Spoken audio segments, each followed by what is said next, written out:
Welcome to this video series about how to save your marriage. This one is Why Do Marriages Fail? My name is Lee Balkum and I'm the internet's leading marriage expert, and I'm here just to chat with you and help you get started on saving your marriage. And that big question that we all start with is, what ends a marriage? Why do marriages end? And we're going to look at that today, and I'm going to tell you what I think are the real reasons. There are lots of myths of why marriages fail, and we got to get past those myths if we're going to get to the real reasons. The first myth is that we grew apart. I don't know how many times I've heard people say to me, "Oh, we just grew apart, we fell out of love," or some other such response. And these are all rationalizations that we tell ourselves of why we ended up in a divorce.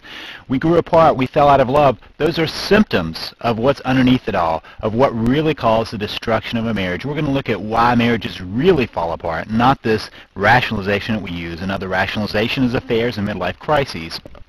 Now understand, there are lots of marriages that end because somebody has an affair or somebody has a midlife crisis. But I got to tell you, an affair is a symptom of an underlying issue. Midlife crises are a symptom of underlying issues. We haven't gotten somewhere that we need to get to. We haven't done something we need to get to protect our marriage from affairs and to protect our own psychology from midlife crises. Finally, another rationalization: we fought too much. Just too much conflict. We had to get out of the conflict. I hear that so often. Fighting too much is a symptom of the underlying issue, not the reality.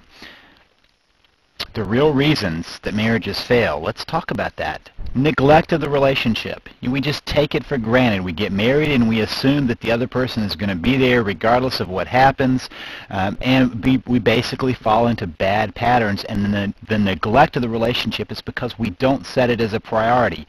So one of the real reasons behind this neglect is, how do we prioritize our lives so that we take care of the relationships that are important to us? Also, choice falls into this. We always choose to get a divorce. Understand that always ending a marriage is a choice that we have made. One or the other has made. And unfortunately in this country, a lot of times it's one person making that choice for both people. But the reality is that we choose to no longer be married. And we refuse to forgive and move ahead. That's part of what we keep wanting to somehow get some resolution from the other person. We basically want them to bend over backwards to change so that we have somebody that we want. And basically it's a refusal to move ahead that gets us stuck in that pattern. Which brings us to the final and the real root reason. We misunderstand marriage. We do not understand what we're getting into, and when we don't understand what we're getting into, we don't know how to move it forward.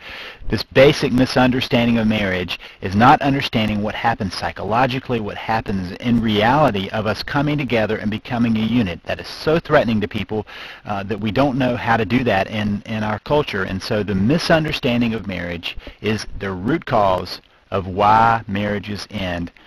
You keep with me, and I'm going to tell you how to understand marriage so that you can have a successful marriage. Now, the thing about all of those issues that we just came up with is they are all fixable. All those situations can be fixed. Everything that we talked about in those real reasons is fixable. The problems can be solved and the crisis can be fixed. I want you to find out how to do it, so I want you to keep watching these videos. You might want to go and grab my free email course at my website, SaveTheMarriage.com. If you want to learn more about saving your marriage, go now to www.SaveTheMarriage.com. That's www.SaveTheMarriage.com, and keep watching those videos.